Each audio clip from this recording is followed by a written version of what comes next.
All right, we live from my room. It's- I'm uh, I'm recovering from some stuff. Anyway, pray for me, and I'll pray for you. How about that? Meditate for yourself, though. Start doing some meditation. Anyway, um, couldn't come to you yesterday. It was too much stuff going on, so I might I might double up, but I'm going more so into healing and spiritual healing. And so, um, what I do is um, when I'm laying here, because sometimes I really can't get up because of all the medicine I take, um, I try to play music that's on either the music or vibration that's at um, 432 hertz, all right, which is the vibration of life. All right, and if you look it up, go online, look it up. A lot of musicians and people like that practice Kemetic spirituality um, use this number when they're creating or making stuff. So I'd like to send a shout out to that. First thing that I want to go for is looking at it and saying um, one of the things that everybody always talks about is generational curses. And generational curses are always talked about because, the church talks about it. They use it ad nauseum, but you can't break universal, generational or universal curses because you keep on worshiping and you keep on ritualizing the curse. So I explain this, and a lot of it has to do with what we call high holy days. The high holy days, which has been shortened down, of course, to holiday. The high holy days, you have to be very careful because if you know anything about the high holy days, you know that they have nothing to do with the holidays that we celebrate. So the most recent one, Valentine's Day, and then let me explain what that circumvents. What it does is it takes away from your ability to be able to use universal law, which is actually true. So if I do rituals that are going to destroy universal law, then how can I expect that these generational curses be broken? So one thing that I'd like to talk about is everything is ritualistic. Even in the church, it's all ritualistic. Everything is a ritual. Everything is what do you call it? Pagan or and pagan meaning just like out of the ordinary, not something that's bad or whatever, but it's just that we are indoctrinated into this stuff, and it's really not a good deal for us. So the first thing is they make this your oppressors make this calendar for you to follow. Okay, so if you look on the holidays that we follow, and then the rituals that go along with them, they're put there in order to prohibit you from being able to do the things that you need to do in order to truly honor and worship the Most High God. Okay, and I'm just saying it like that, but the Most High, I don't really use, even the word God. The word God is an extension of Greek and Roman Catholicism. Okay, so we want to definitely so the high holy days, the true high holy days, involve the alignment of planets, stars, etc. Their astrotheology.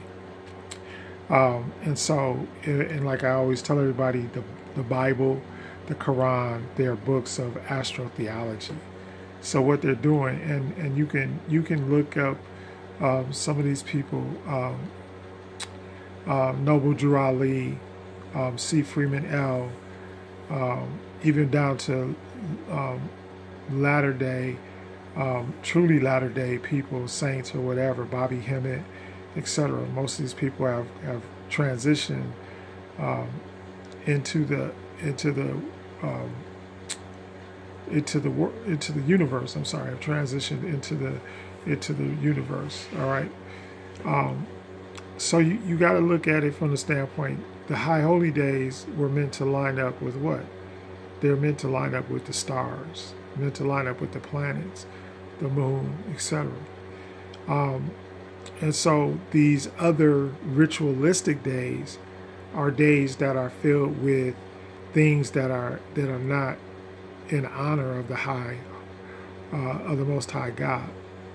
So, and all of them have their different. Okay, so because you can talk about, like, for example, each one of the pagan holidays has ritualistic things to it. And then we celebrate, or we carry out the rituals, and then we say, oh, that's harmless, but it's not harmless because everything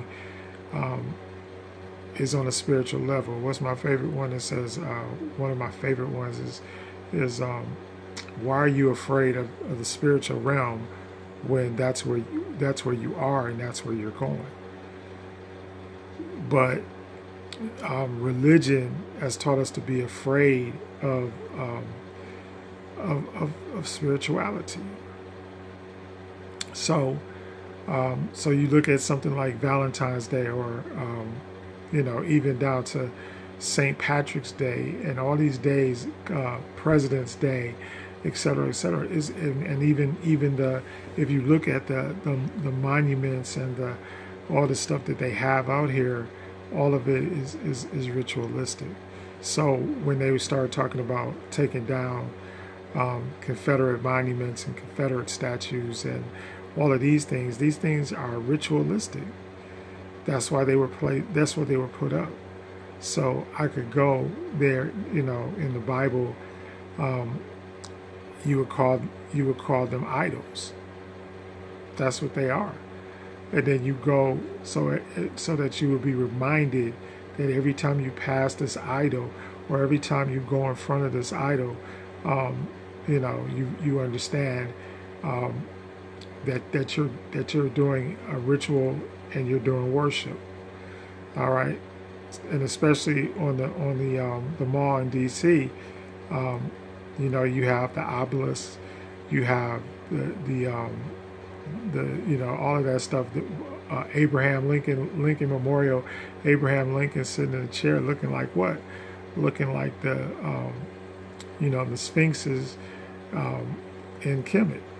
They have a lot of these where they have pictures of people, or they have made images of what? Of different pharaohs and different deities sitting on thrones. They're the same thing. That's what the Lincoln Memorial is. That's what it's modeled after. The Washington Monument, of course, is an obelisk, and it's what? And it basically it's a ritualistic thing for what? For Heru, and also for Asar. Asar and Heru are being honored with that particular idol or monument. And so that's what they do to us. They get us to worship in these ways and do ritualistic things, but they're not the end of the matter is what? Is to change up your spiritual DNA, and once I change your spiritual DNA, then I can change everything else about you, or it gives me power and control over you. Even once again, we talk about this all the time. Even Holy Communion, it's an Akashic ritual. It's a ritual of cannibalism. All right, and everybody always trying to, and that's why, and all the other stuff that goes on. That's why we have all of these ritualistic things, and that's why we have people doing ritualistic killings and all that kind of stuff. But those are not comedic. They're not comedic rituals. These rituals were and are created by Caucasians. And I know everybody wants to get mad at me and stuff like that, but that's the truth. Because if you go in the papyrus or in the hieroglyphs and you look at all of those papyrus and you look at all the hieroglyphs, you don't see these things. You don't see prisons. You don't see all of the stuff that we have in our society. It wasn't created by us. So these were things that were created by the Caucasian in order to gain spiritual power, and they created it, and they created it in the same image, in the same likeness. Those are heavy biblical words. The image and the likeness of God. So think about these things. So when you celebrate these holidays, it's not what you think it is. And what you're doing is you're giving spiritual power to Saint Valentine. Why?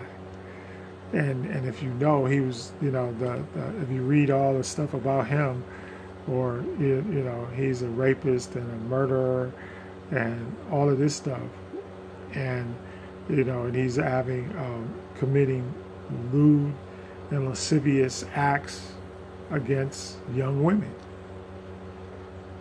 So why do you think that exists in our society?